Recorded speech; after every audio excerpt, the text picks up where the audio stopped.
Welcome to the Real Estate and Wealth Podcast, your go-to resource for navigating the world of real estate investing and wealth creation. This podcast is brought to you by Calvert Home Mortgage Investment Corporation, your trusted, caring, and responsive short-term mortgage lender in Alberta and Ontario.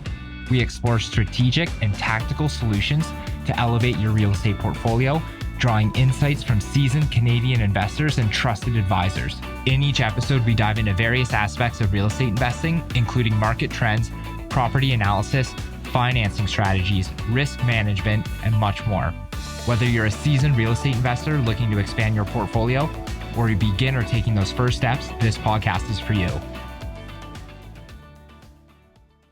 Welcome back to another episode. Super excited for today's guest. We have Kyle Green here. Kyle, for those who aren't aware of you, why don't you give a quick overview of who you are, what you do, and everything that you have on the go right now? Sure, yeah. I've actually been a mortgage broker for 17 years now. So I started when I was 19 years old, got in the industry when I was just a young pup. I actually started working and starting to niche myself working with real estate investors back in 2008. So most of my career has been helping real estate investors grow their real estate portfolios. I do a lot of public speaking, a lot of training sessions, et cetera, on how to grow your real estate portfolio. A lot of our clients do buy and holds, they do flips, they do residential, commercial real estate, et cetera. And something I'm working on right now, which is really, really cool, is I'm working on developing some underwriting software in the mortgage industry so that it makes it faster and easier for us to deliver more options to our clients. That's awesome. So starting out at a very young age, what made you want to get into mortgages? What kind of influenced that decision? Yeah, I really wanted a Porsche by the time I was 30, so I decided to. That was something. It was kind of funny actually, because the long story of it was that I was going to college and I had a accounting teacher whose brother was loaded. So I guess we were talking after class, and he was talking about how his brother had a Porsche and a yacht and this and that. I thought, what does your brother do? Stockbroker. I'm going to be a stockbroker. So this is back in 2005. I ended up instead getting a job at a credit union, and I thought I was going to move myself, move up the ranks there and get into wealth management. And instead, I ended up getting a job from a friend of mine's parents who were looking for some help doing some boring paperwork stuff, as she quoted. So I hit it off with the owners and became a mortgage broker when I was 19, and I was already thinking of wanting to own a Porsche when I was 30, and I actually did not, because I realized very quickly that there's an inverse relationship between the value of your vehicle and your wealth in many ways. The wealthiest people often have the cheapest cars, so I ended up not getting a Porsche. I'll get one eventually when it doesn't really matter, but ended up not getting one when I was 30. That makes a lot of sense. Investing in a cost center that depreciates is not an investment. Yeah, exactly. And I know there's some Porsche people out there that say, "Oh, if you bought an early 1990s Porsche, then you would have appreciated." I'm like, I know, but like in general, cars depreciate and real estate appreciates, right? So That's cool. So, you're a mortgage broker, Kyle. You're based out of British Columbia. Which areas are you focused on serving? yeah, it's interesting because mortgage brokers, more so than realtors, can serve wider nets and cast wider nets, right? So in general, we although I'm based in Vancouver, we serve people in British Columbia. I've done deals in Alberta, Ontario, etc. Occasionally in the past, we've done deals in some of the smaller provinces as well. But for the most part, BC, Alberta, and Ontario are the three main drivers of business for us. Awesome. Yeah. Awesome. And then in terms of the clients you work with, we know that there's various strategies that investors can pursue. There's various real estate asset classes that they can pursue. Maybe a multi-part question. Today, what areas are you seeing your clients pursuing? Has that evolved over, let's say, the last 5 years? And what do you see changing in the future? So current state, previous state, and future state. Sure. Yeah. So current state is interesting. I would say that this has been one of those times where less investors have been purchasing real estate over the last 12 to 24 months. There's no doubt about it. The number of conversations that I've had with customers and and they're looking at those GIC rates. They're pretty shiny right now. It's mind-boggling to me that people would say, yeah, GIC looks really good right now, but the reality is there's basically no risk in investing in a GIC, and there's a lot more risk in investing in an uncertain marketplace. And I think that the issue, and I know we're going to talk about this a bit more, the issue is just layering taxes on taxes on taxes and interest rates. What's happening with interest rates. There's been a lot of questions and concerns about that. Now, I will say that in 2024, to start the year, a lot of my investors are starting to come back again. And the reason for that is that their thought is, well, if when interest rates start to decrease, values will increase, then they want to be getting in now. They want to be early, and they're more comfortable being early to the party. I would say that a typical home buyer is more likely to wait until interest rates drop and then they want to enter the marketplace, whereas a real estate investor, somebody a bit more seasoned, is more likely to say, I'm going to go in a little bit early because I don't want to be jumping over 10 or 20 other people to buy real estate. So I would suggest and say that it's starting to pick up again from that perspective. But probably the second half of 2022 and for most of 2023, actually, not a lot of investors were buying much of anything, mostly because things didn't cash flow, a lot of concerns and questions about where values were heading, etc. Now, in the past, a lot of my clients traditionally would buy residential real estate. Of course, we have people that buy commercial real estate too, but that was probably always about 15 or 20% of my overall book of business. So most of my stuff would be residential real estate. A lot of that would be standalone rental property, so buy and holds. And I would often find that a lot of my clients would do a BRRRR strategy, so buy, renovate, rent, and refinance is the BRRRR strategy that's been popularized. A lot of our clients would do that. We've had some clients do flips as well. It wasn't a significant part of my business, but a lot of people would do kind of a flip to yourself type of mentality, which is buy something that needs some work, renovate it, but then they would keep it themselves. Moving forward, what I think we're going to see is in British Columbia in particular, you have the new short-term rental ban. So we did have some clients in the last couple of years buying properties specifically for the short-term rental use, and I think that that's going to obviously decrease a fair bit moving forward. And I think moving forward, I do think that you're going to find people starting to get back into the marketplace as interest rates decrease, or investors, if they assume that rates will decrease, then they'll start to get into the marketplace. And that is actually what we've seen really since January of 2024. Cool. Well, I love one thing that really is interesting to me, and I think that long term we'll see more of this is that BRRRR to yourself.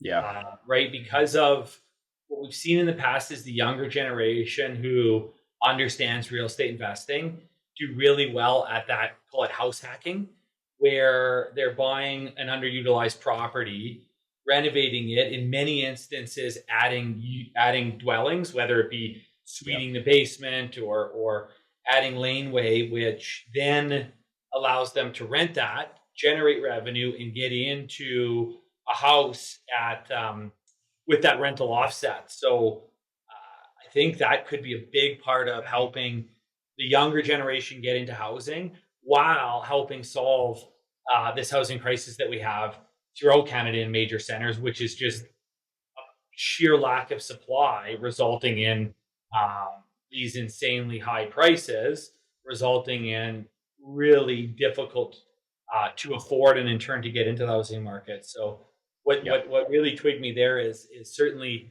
there's an opportunity to educate the younger generation about what you're doing, so that they can get creative in terms of how they access home ownership. Yeah, big time. I would say out of everything the government is doing, one of the best things that they are doing is very sweeping changes to ensure that they can add density to single family units. So single family homes and just having sweeping changes where now you can have 2 units in your home. That's probably one of the best things that they have been doing. And it plays really well into the strategy of buying a home that does not currently have a suite in it and putting a suite in it. As in general, the more units you can shove into the same amount of square footage, generally speaking, the more rental income you get for that same property.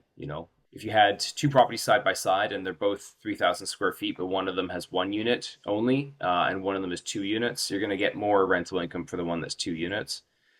So I do think that this would be a strategy moving forward, especially for people that are buying and renovating. This will be a good opportunity. That's really cool. That's really cool. Another thing, when you were educating us on what you've seen basically since the monetary tightening started back in March of 22, where particularly in the BC and Ontario markets, we've seen softening of housing prices and uncertainty as to where that's going, and in turn, investors making other decisions. Have you seen any of certain clients continue to buy through that downturn? And I get at what we've seen within our book of business and our lending is during those downturns, some investors see it as buying opportunities and can still be profitable even when values are depreciating. Have you seen any of that with your clients? You always have a certain segment of your marketplace that is willing to buy when others are fearful, right? That Warren Buffett strategy. So you will definitely have people that do that. I think the interesting part that we saw that I think we would have seen more of it, in my opinion, if the market had actually had a more significant downturn. But in British Columbia, the prices had come down a little bit, and then they had kind of flattened out. There's a lack of supply that kind of underpins the valuations in the marketplace, and so it was this weird spot where if there was more supply and there was a larger decrease in pricing, I think that investor clients would have been buying up those properties and buying up those opportunities. But it was a weird spot here where it was just a lack of activity. There was a lack of supply in the marketplace. The prices didn't come down enough to incentivize investors to buy back in at a discount.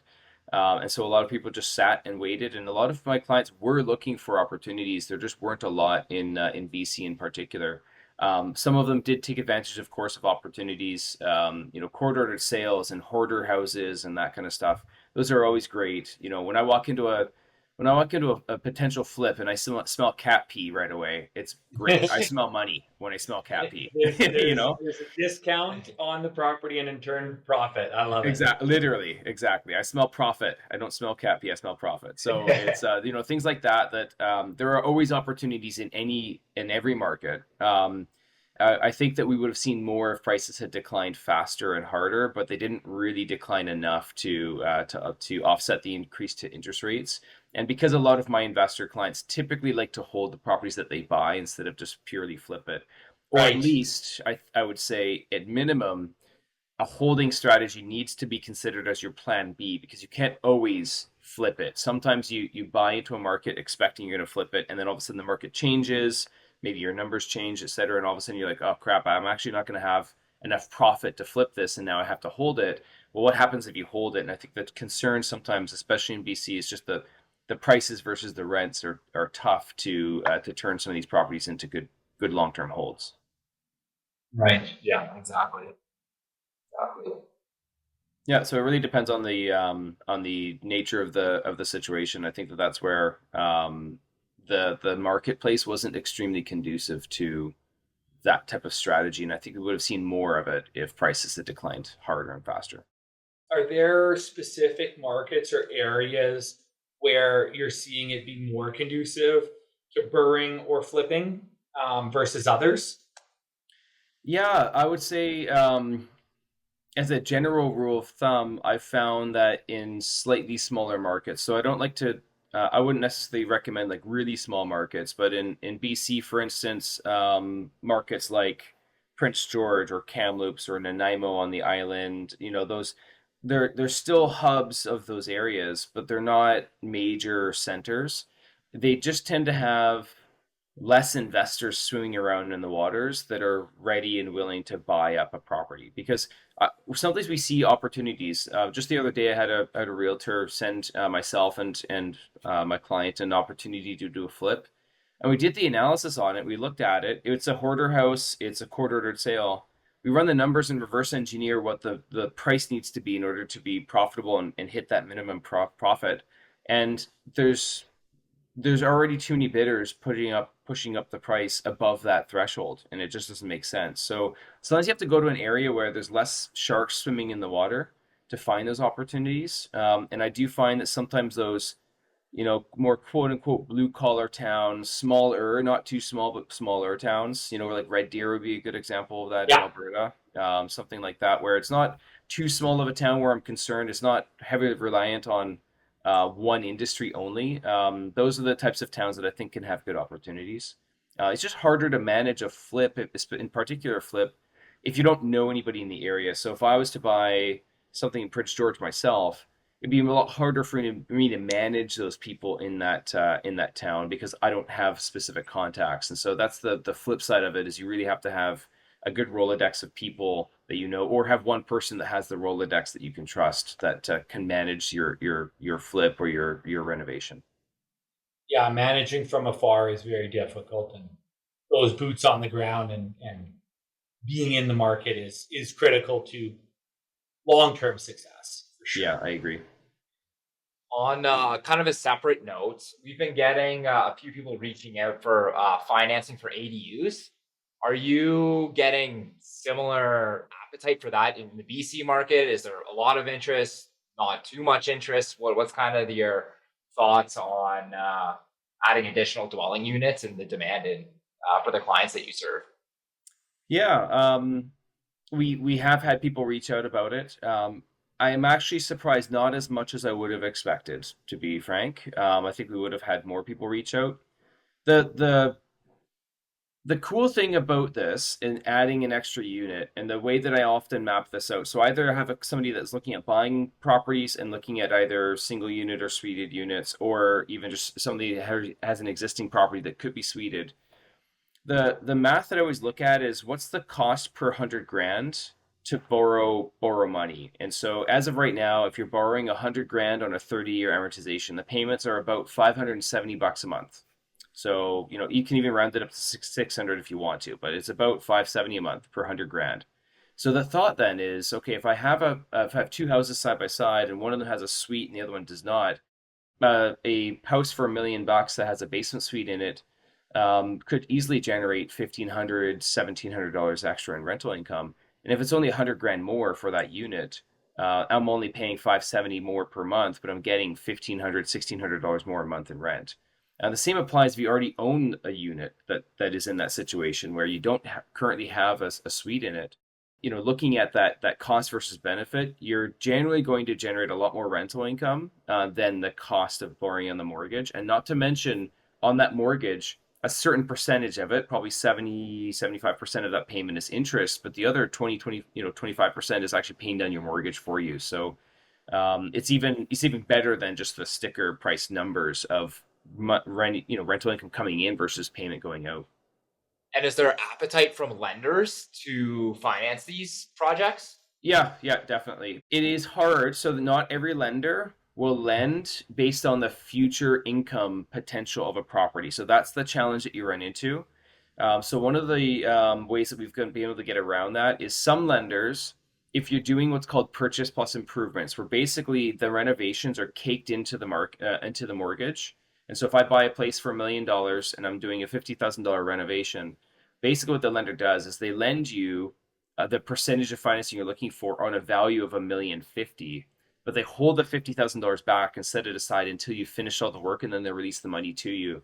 And so the fact that they're kind of holding $50,000 of your money hostage effectively in this program makes it more likely that the buyer is actually going to finish all the work that they said they're going to do, because they've actually presented plans and a budget. They've the bank is holding their money for them until they've actually finished that work. And so I do have a couple of lenders that are willing to roll in the expected rental income of that suite once the work is done. But honestly, a lot of lenders will not do that because A, you're not receiving it for those first few months while you're doing the work. And then B, there's still no absolute, hold a gun to your head, you're doing it type of mentality here, because you can technically still do a purchase plus improvements mortgage, get that approval, and then not follow through and not do the work and still go back to the bank and kind of reverse things later on. Right. So if they've approved you based on rental income and then it never happens, then that's a concern for them. For sure. Interesting. Cool. Interesting. Yeah. And then, because what we're seeing on the additional dwelling unit side, not so much on the suited, because like there are comparables out there, relatively easy to assess what the after renovated value is, particularly if you're doing it on the income side. But where we see policy leaders going is like actually adding that laneway suite, or literally reconfiguring the house altogether so that you're adding more than just the basement suite. And I guess complication we see as lenders is just the lack of comparables, and in Yep. turn, when you're doing the BRRRR and the refinance side of that, it makes it more tricky. Yeah, it does. So we saw that in BC anyways, it took a long time before the laneways were an accepted value, because when they first came into the marketplace, probably about 10, 15 years ago, I mean, of course, there was always some laneways prior to that, but they really became popularized probably about 10 to 15 years ago. A lot of lenders wouldn't use the value of the laneway because it was considered an outbuilding. And so that was the big challenge. And so the easiest way to understand why lenders wouldn't do this is, let's say that a house had an outbuilding like a shop on it, because this is a better example. If I'm looking at two houses side by side, and one of them has a shop and one doesn't have a shop, I actually, because I'm a mathlete, I like to use my calculator. I don't really like to use my hammers and tools. I wouldn't put a lot of value in the shop. And so if the bank is foreclosing on a property that has a shop, the value of the shop doesn't appeal to the mass market, and therefore they don't want to use the value of the shop, because they want to figure out what's the blowout price where a Kyle Green would pay X amount for this property. If you're including the value of the shop, then that's not appealing to the mass audience. So laneways, when there's not a lot of supply of laneways in that market, there's not a lot of you can't really test the market thesis that people want that product and will pay extra money for that product. And so there's always this weird spot in the very beginning until there's enough comparables and there's enough people saying, yes, I want these and I pay for this value. It makes it a lot harder to justify lending on the value of those. So I'm not surprised by this. Obviously, the shop is a bit more of an extreme example because a laneway is an additional rental income source.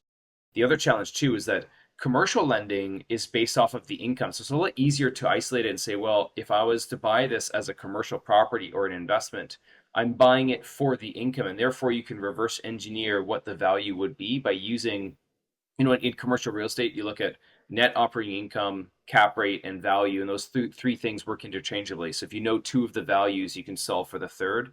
So if you know the net operating income and you know what the cap rate of that market is, you can reverse engineer what the value should be based off of the income that the property generates. But in residential, you can't really do that because it's all based on the direct comparison approach of what values are. And if there's nothing to compare it to, then it's a lot harder to determine a safe value as a lender, right? Yeah, yeah, that makes a lot of sense. And you need that, call it critical mass, in order to be able to do the direct comparison approach. Yeah. Income makes sense, but not all real estate investors are structured in a way that you can go to those commercial lending facilities. Next subject, and we talked a bit about it already, which is the, call it, macro issue as it relates to supply and in turn affordability through Canada. Our policymakers at the federal, provincial, and municipal level, I think, are finally starting to really think about it. Although I use think about it in air quotes, because while they're bringing in policies, some of them have unintended consequences. Some of these policies as well, in our opinion, they're looking to create a boogeyman out of real estate investors who, for the most part, are looking to solve this. They're looking to add units. They're looking to find underutilized housing and bring it to market.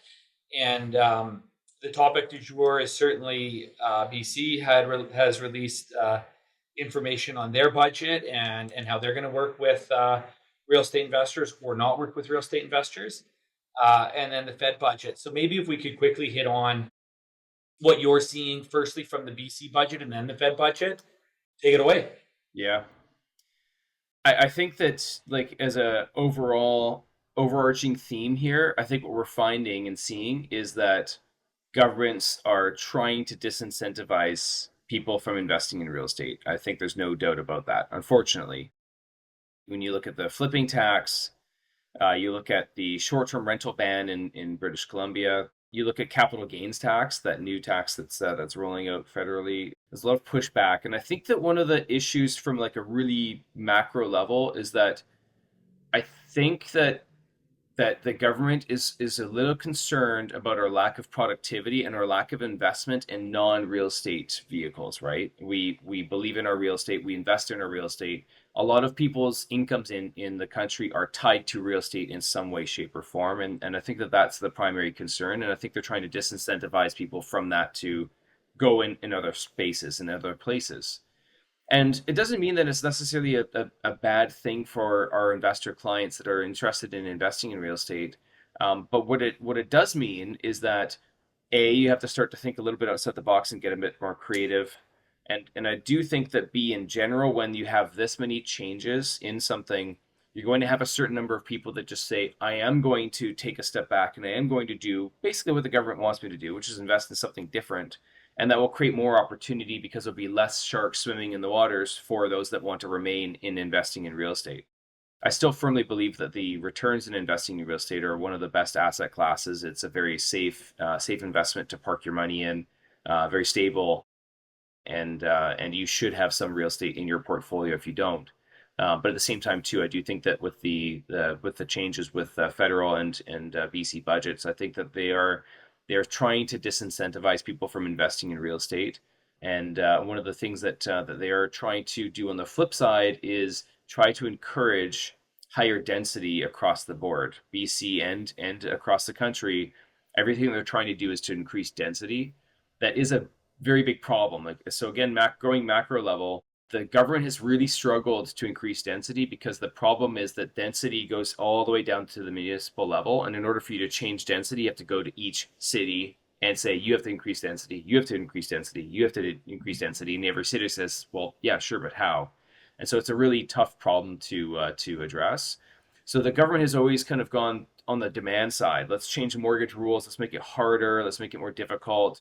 And one of the ways they have affected the demand side relatively successfully in the last few years is by encouraging people to build multi-unit residential again. So encouraging people to go on the CMHC insured multifamily side. And I actually think that that's one of the better opportunities available in the marketplace today is to build multifamily properties.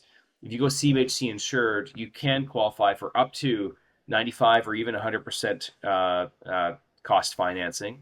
You can qualify for up to a 50-year amortization, and the rates are lower than residential interest rates. And so it's a very interesting bucket.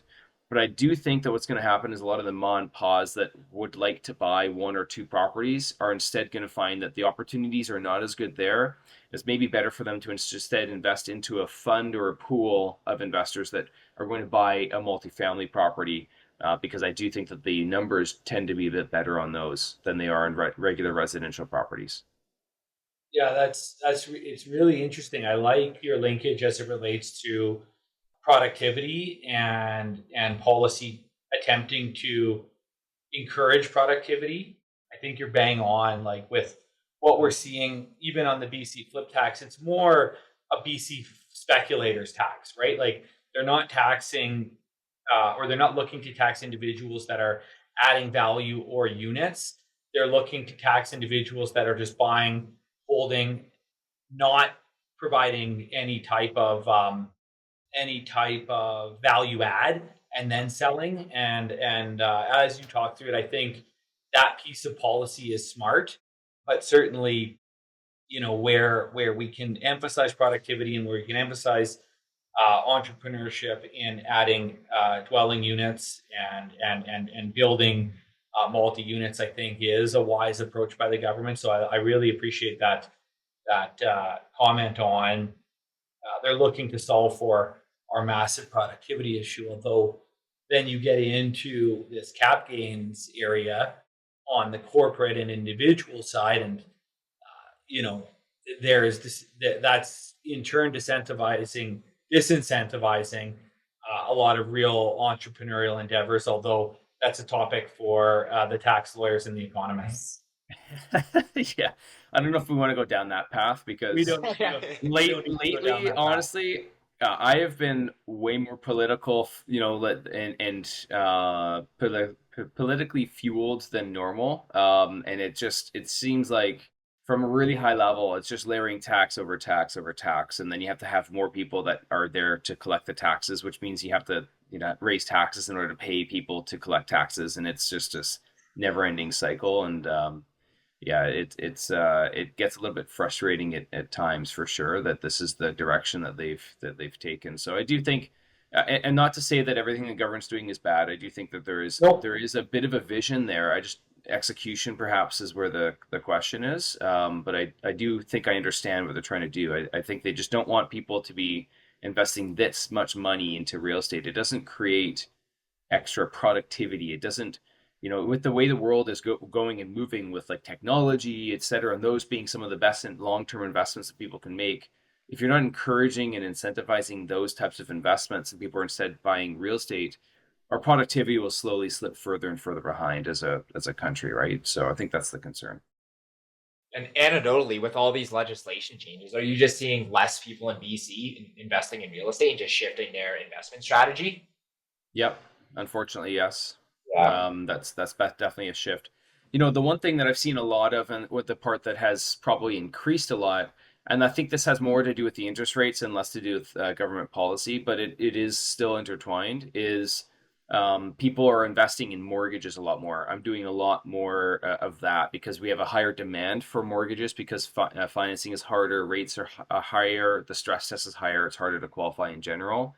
That's happening so that you have a higher quality client that can't qualify with a bank right now than we used to see in the past. And then on the flip side, you also see that the yields in investing in debt is higher. And so if you're an investor that wants to invest in real estate in some way, shape, or form, instead of being on the equity side and buying the real estate when in an unknown type of marketplace, instead, what a lot of people are shifting to is, well, when I just lend and be a lender on debt, on real estate. So they still are in the real estate market, but now they're getting a different type of return. So they're just getting cash flow. So they're not getting, the mortgage pay down and appreciation aspects that you would get if you bought the real estate, but you do have a higher cash flow return by being a lender in real estate. You'll get, 9 to 12% interest in general, depending on whether you're a first or second mortgage, et cetera.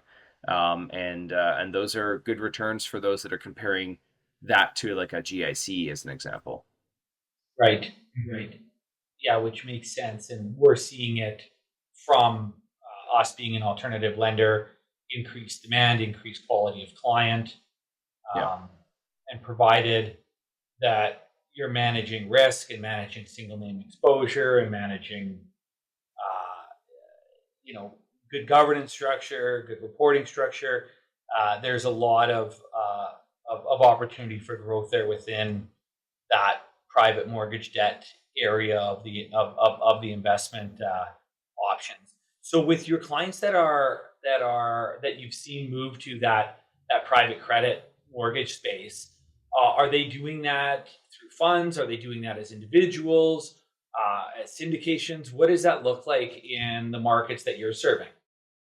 Yeah. So, some people are investing into these multifamily projects and doing it themselves, but for the most part, these are very large projects and they require a lot of capital. And so I think that one of the things I have seen is a bit more of a shift into people, instead of buying individual residential units themselves, they're just investing into private equity and using exempt market dealers to invest into those types of projects. And so instead of being 100% owner of a smaller property, you're a 10% owner or 5% owner of a much larger property. So we've definitely seen that as a bit more of a trend. And of course, in investing in the debt side of things, we have clients that invest in MICs and park their money in it. And of course, the benefit of a MIC is just that you put your money in there and you're not making the decisions. You just let the MIC handle where they put their money, and they just automate that process. And they've got a clear guideline on what they do and what they don't do, and you can trust that they will lend out their money according to those guidelines. But some people do prefer to have more control over their investments, and they say, no, I want to be a private investor, I want to see the deal and make the decision on a one-off basis. And I do have a lot of clients that are in that position where I have a client that needs money, it's a good deal, and I source it and find private investors who want to lend on it. But it's a bit more work to do that, of course. But sometimes the yields can be a bit higher because the types of opportunities that you'll see. Sometimes you need a bit more of a unique one-off investor who can understand it. Sometimes deals just don't quite fit the booklet of what a MIC will do or won't do due to certain things. Like an example would be on a MIC may lend up to 75% of the value based off of appraisal or based off of the purchase price, whichever is lower. As an example, there's a really common thing that comes up. I've had some situations where a client purchased a rent to own 5 years ago and the value is now higher, but the rent to own contract says that they're purchasing it for a lower price. And a lot of MICs say, well, we have to use that lower price to determine the lending value. And so there's not enough money there to fund it. Whereas I can go to a private investor of mine and say, well, here's the deal. They're paying 500 for it, but it's worth 700. Can you lend 70% on the $700,000 value? And if the deal makes sense, then we can sometimes do those. So there are opportunities where there's not a lot of added risk. It just fits just a little bit more outside of the box of the traditional MIC type of deal. That's all. Yeah, and that makes a ton of sense. We've if that deal were in Alberta or Ontario, we'd be all over it because we've built our service and offering to lend against current values. But certainly, like even within our lending standard and how we approach things, it's very narrow focus, residential, lower half of the market. We love short term, and there's a lot that falls outside of our box. And when a broker or borrower comes to us and it's not in our box, we'd love to pass along ideas on who would support it, whether it be mixed. And we also have a lot of individuals who we know that are really sophisticated. They've earned the bulk of their wealth through real estate. They understand it inside and out, and they can take on different risks than we would want to. They're more flexible. They can manage things where they're doing a loan position, an equity position, a combination of. So it is really important for real estate investors and borrowers to work with trusted advisors like yourself who can wade through those complexities and make sure they're getting make sure they're getting the solution that best suits their needs. And defining solution is tricky, but going back to the critical nature of working with experts. Yeah, big time. Yeah, and we have individuals like that.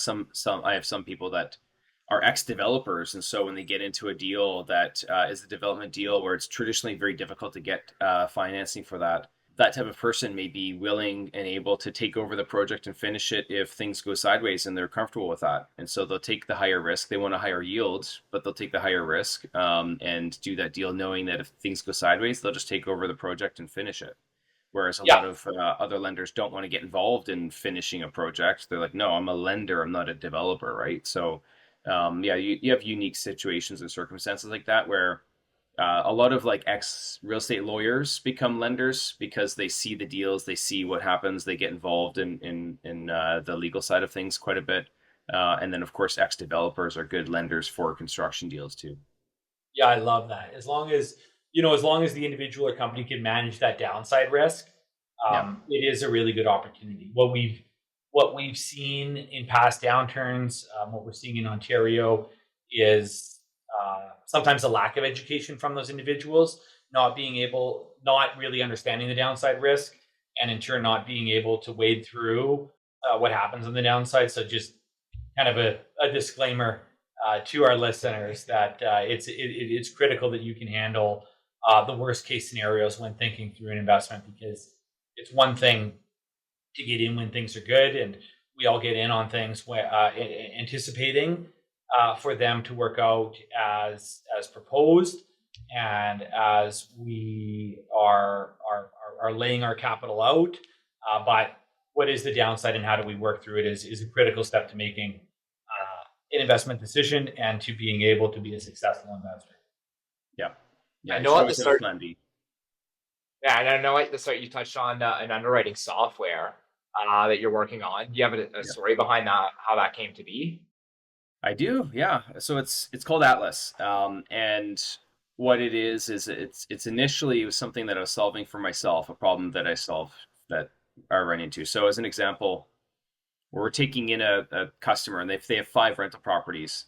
In our system right now, what we have to do is we have to go into every rental property and tweak what percentage of rental income is used for this one lender, what method is being used, if they have a home equity line of credit, what payment is used. There's all these little nuances and data points. And a lot of lenders actually say, oh, by the way, you need to fill in this separate Excel spreadsheet to put in all the numbers and details to map it out and calculate Right. things properly, right? So it's very complex and it takes a lot of time. And one of the challenges is that especially for because my problem was a bit larger because an investor has more properties, which means more data points that have to be tweaked and be accurate in order to make it fit. So initially, like years ago, I built myself a spreadsheet that just enter in the details and would underwrite for maybe eight or so of the top lenders that I typically would send my investor clients to, and it would speed up the process substantially because it underwrites for everybody simultaneously.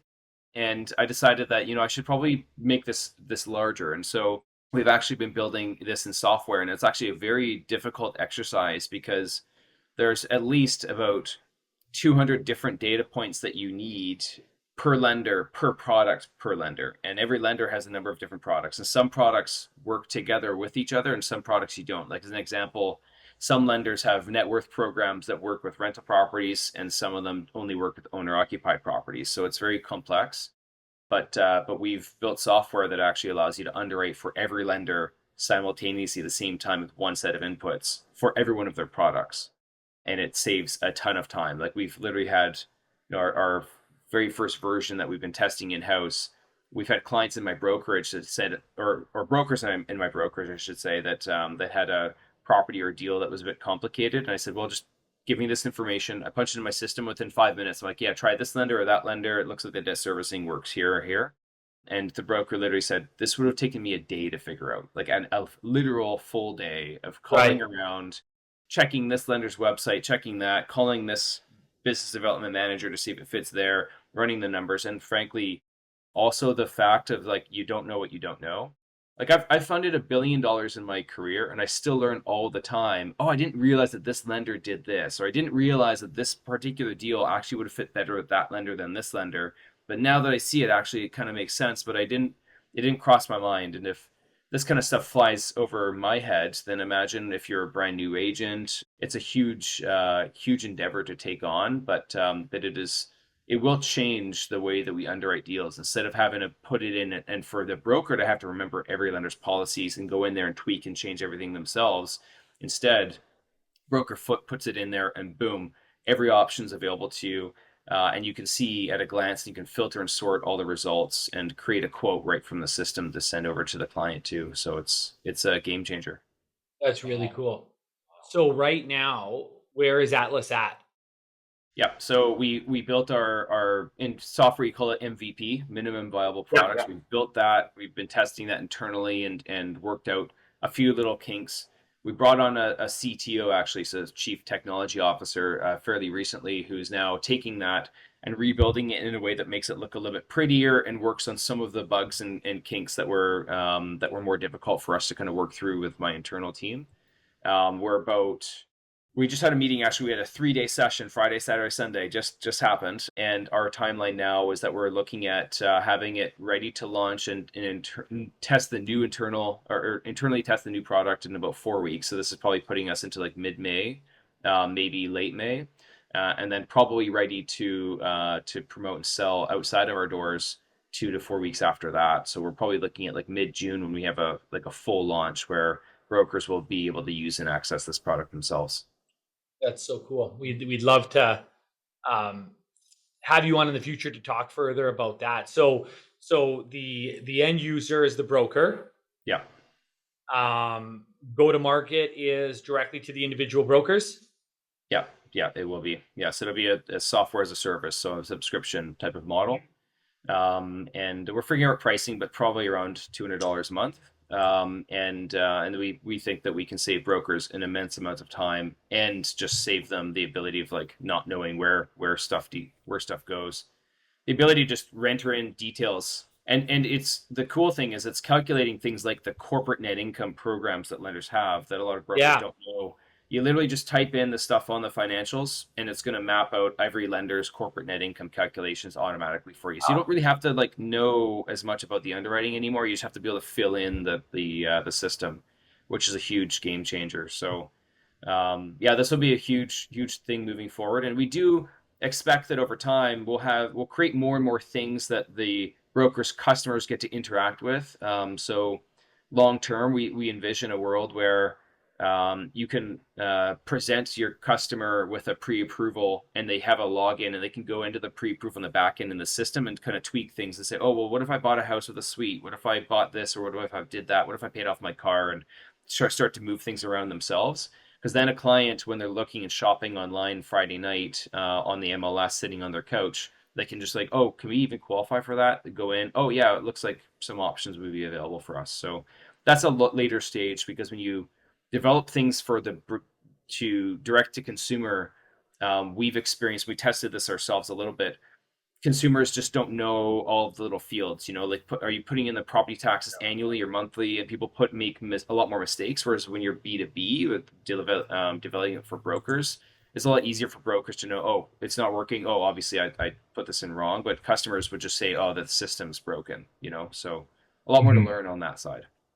That's cool. Yeah. That's cool. Well, thank you for your time today. Yeah, of course. It's been great getting to know you, getting to know your thoughts on brokering to real estate investors, on what you're seeing in the markets in which you're serving.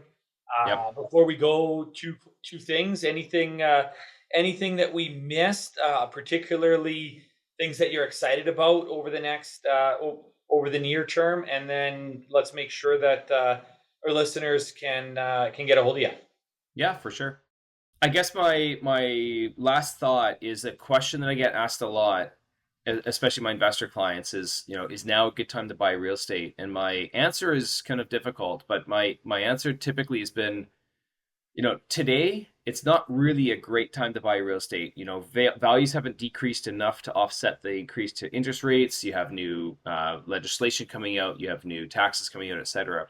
But I do believe that if you want to buy real estate, that I think that it will be worse in the future to buy real estate. It'll be harder, it'll be more expensive, etc. And so, yes, now is not looking like it's a wonderful time. It's hard to sugarcoat the fact that you can't really find a lot of properties that cash flow, especially in BC anyways. It's hard to find cash flow, etc. But if you want to get your foot in the door in real estate and you're looking in 2025, I'm almost willing to I bet a lot of money that 2025 is going to be a really busy year, and you'll be bidding, having to bid above a lot of other people. So I think that's just something to consider, is that, yeah, maybe it feels like it's not a great time now, but a lot of people, banks, CMHC, etc., all the people are betting that you'll see high single-digit increases to values in 2025. And so if that comes to fruition, then buying in 2024 will be better than buying in 2025. Perfect. Yeah, great comment. Where should people reach you if they're interested in reaching out? Yeah, for sure. So if you're a borrower and looking to talk, then Kyle at greenmortgageteam.ca. You can also go to our website. That's greenmortgageteam.ca. Lots of information. You can download our investor kits. We have cash flow analysis spreadsheets that you can download to run the analysis on potential acquisitions. That same spreadsheet has a flip analysis in it. It's kind of a simplified version just to run some numbers, to make sure you don't miss any costs, etc. in doing a flip analysis, to make sure that you're actually going to be profitable, and by how much by doing a deal. So lots of tools, lots of spreadsheets available for that. And yeah, visit the website, check it out, learn more, and that's greenmortgageteam.ca. Perfect. Really appreciate the time. Great conversation, and enjoy the Canucks game tonight. I will. Go Canucks, go. We're back, baby. You know what? Funny story. I've been a season ticket holder since 2016. Guess the last time we've had a home playoff game? 2015. I've been waiting. Could only imagine the excitement. I'm super pumped for you. Yeah. Awesome. Have a good one, Kyle. Appreciate it. Yeah. Thanks a lot, guys. Cheers. Bye. That wraps up another episode of the Real Estate and Wealth Podcast. Be sure to hit that like button, share with fellow real estate enthusiasts, and subscribe to stay in the loop on all upcoming episodes. Get in touch with the team at Calvert Home Mortgage Investment Corporation by calling them at 1-888-752-4642 or email admin@chmic.ca. The opinions expressed in each episode belong to the individuals featured and do not represent the views of Calvert Home Mortgage. While we provide valuable insights, consulting with qualified professionals ensures that your unique financial circumstances are carefully considered, aligning your investments with your long-term objectives. Calvert Home Mortgage Investment Corporation is not a financial advisor, and we cannot advise you on making investments. There are risks to investing in real estate and the potential that you can lose all of your investment.